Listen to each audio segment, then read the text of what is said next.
Hey my lovelies, it's Melody Fletcher here. Now in last week's video, I explained that you are, in all likelihood, a leader of the light, or what I like to call a gladiator. We discussed what I really mean by leader, that it's not necessarily someone who shouts at people from a stage or has a managerial position.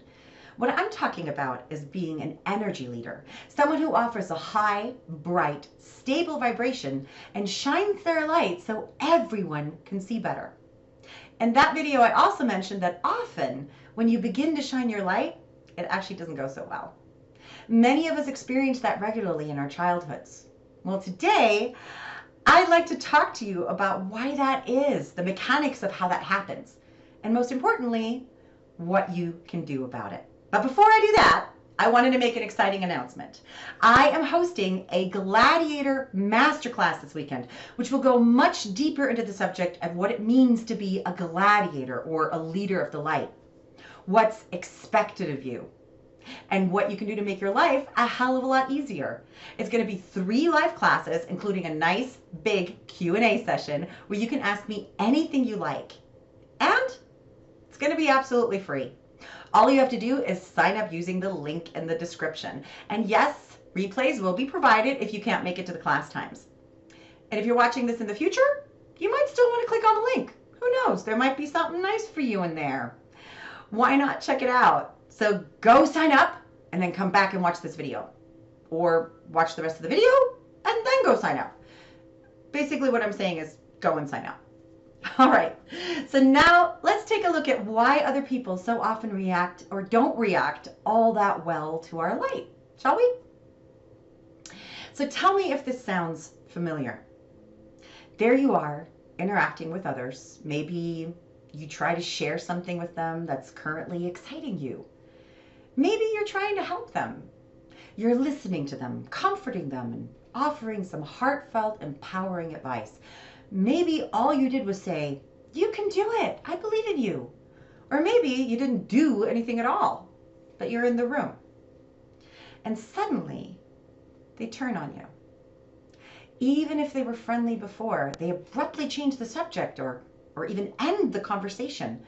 They might attack you, accuse you of not understanding them or the issue, of not really listening to them. The same person who actually asked for your help can suddenly reject your very presence. It's like they're suddenly mad at you, and all you were doing is trying to help. I know this pain pretty well. I used to experience this all the time in my childhood. You walk up to someone with an open heart, trying to give them a gift, only to have them smack it to the ground and then tell you off for having the audacity of trying. It can feel like you, who you are, your very being, is offensive to them. And in some cases, this rejection can even turn physically violent. What the hell is happening there? So here's the thing. You are a leader of the light, and you always have been, which means that you came into this world with a lot of light inside you, and it's always been trying to squish out.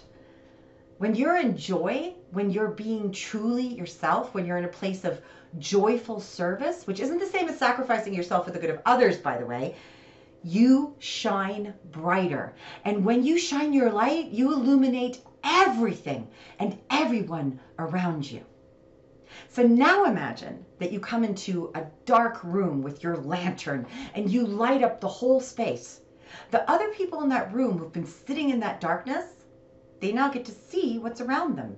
They get to see what they've been sitting in. And well, they may very well not like it. They get to see their fears, their limitations, what's going on in their lives that isn't working for them, but which they've been putting up with. In short, they get to see their shit. And that can be really jarring, especially if you haven't been trained to understand that, 1, seeing your shit is good because now you can do something about it. 2, your shit is your responsibility, but it's not your fault. And 3, you have the power to actually clean up your shit. Now, someone who hasn't woken up, who doesn't have much awareness or even less empowerment, is going to see their now illuminated and visible shit, and they'll have 2 options. They can either see the value of making that which is hidden visible because it finally allows for positive change. In other words, they see the shit, become aware of it, and make a change. Or, and this is what usually happens, they can shout at you to turn off your damn light. Because if you don't see the shit, it doesn't exist, right? And that, ladies and gentlemen, is what we call denial. Now, people aren't in denial because they're stupid. They're in denial because they're afraid. You see, most of us haven't been trained to understand how powerful we are, that we can do something about what's not working. In fact, we've been trained into the opposite perspective. Most people, upon seeing their own shit, immediately assume that they have to now take the blame. After all, it's their shit, so it must be their fault that it's there. And blaming yourself will shut you down. Especially if you couple that with powerlessness, the belief that you can't do anything about it. If seeing your shit just makes you feel bad about yourself, causes you to beat up on yourself even harder, and makes you feel hopeless about things ever getting better, then it's understandable how you might want to turn the morphine drip back on, turn off the light, and just sit in willful ignorance in the dark, right? So people often choose to sit in the dark because it feels less painful than looking at their own shit. And then we come along with our bright lights and we illuminate it all. Now they're forced to look at that which they don't want to see.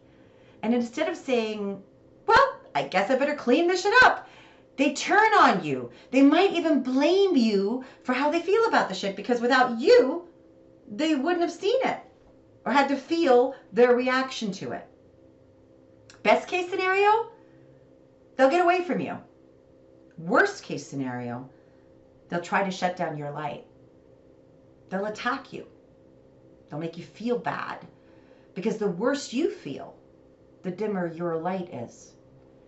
And that explains why some people in your reality seem to like you best when you're at your worst. Of course, others in the dark begin to get addicted to your light. They come to depend on it. They feel better when you're around. Those people will love you when you're at your best, but will instantly go for the jugular when you dip a little and aren't doing 100% great. They're not taking responsibility for their own shit, but they do like it when they can see better, so they've put you in charge of their light. And as soon as your light dims a little bit, they shout bloody murder. If you have anyone like this in your life, you probably tend to get quite resentful that you're never allowed to have a bad day around them.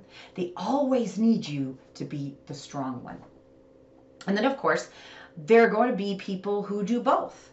There's a Goldilocks zone where they feel good, and as long as your light falls into that zone, they'll like you. But as soon as you go too bright or too dim for them, as is bound to happen as you live your own damn life, they will cry foul. These people will often try to manipulate you into staying in that Goldilocks zone. So you often feel like no matter what you do, you can't get it right. So what's a gladiator to do? You've come to shine your light, but all of these people react so badly to it. I mean, wouldn't it be better for you to shut it down and hide it? I'm guessing you tried that. Most of us did. And it doesn't work out. Because it's like trying to shut down the sun. It's just not going to work. You can shut the sunlight out by putting up curtains or going into the basement, but you can't shut it down. And quite frankly, you wouldn't want to. Our entire solar system would die, including every living thing on Earth.